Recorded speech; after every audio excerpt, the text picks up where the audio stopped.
सारे इंसान एक वसी मैदान में जमा किए जाएंगे जिसे मैदान हशर कहा जाता है। सारी मखलूक को एक सुर्खी माइल सफेद जमीन पर इकट्ठा किया जाएगा। रब्बे दो जहां इस जमीन को चमड़े की तरह फैला देगा और वो जमीन आज की मारूफ जमीन की तरह नहीं होगी, बल्कि अल्लाह ताला इस जमीन को दूसरी जमीन से तब्दील कर देगा।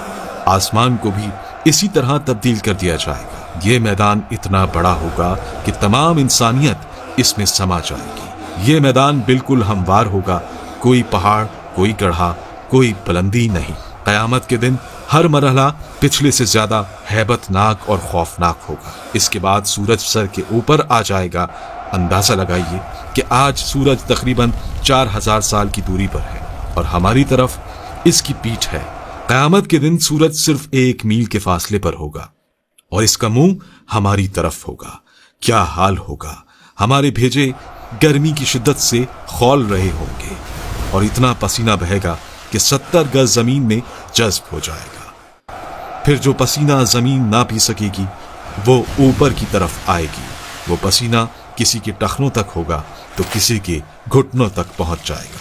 कोई कमर तक इसमें गर्क होगा तो कोई सीने तक इसमें तैर रहा होगा।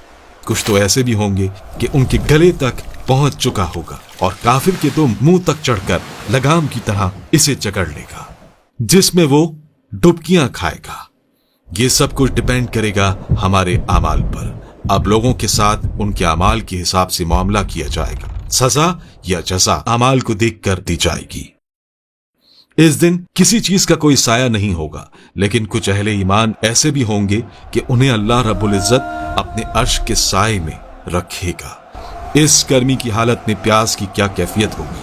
हाल ये होगा कि जबानें सूख कर काटा हो जाएंगी। कुछ तो जबानें मुंह से बाहर निकल आएंगी। दिल मुंह को आए होंगे। लोग अपने अपने गुनाहों के मुताबिक अजाब में होंगे। इस दिन कोई किसी का हाल पूछने वाला ना होगा। बड़े मजबूत और गहरे रिश्ते इस दिन अपनी वक़्त खो देंगे। रिश्तेदारियां और ताल्लुकदारियां किसी काम नहीं आएंगी। यहाँ तक कि सगे रिश्तेदार जो दुनिया में एक दूसरे को देखकर जीते थे, इस दिन एक दूसरे से जान छुड़ाएंगे। भाई भाई से भागेगा, माँ औलाद से पीछा छुड़ाएगी तो औलाद माँ से दौड़ेगी। बाप बच्चों से बेजार होगा तो बच्चे बाप से भागेंगे। बीवी शौहर से भागेगी तो शौहर बीवी से भागेगा। आखिरकार कोई किसी की मदद करने को तैयार ना होगा। हर जान नफसी नफसी पुकारेगी। हर शख्स सिर्फ अपनी ही फिक्र में होगा। किसी दूसरे से इसे कोई सरोकार ना होगा। ये मुसीबतें चल ही रही होंगी कि जहन्नुम को लाया जाएगा।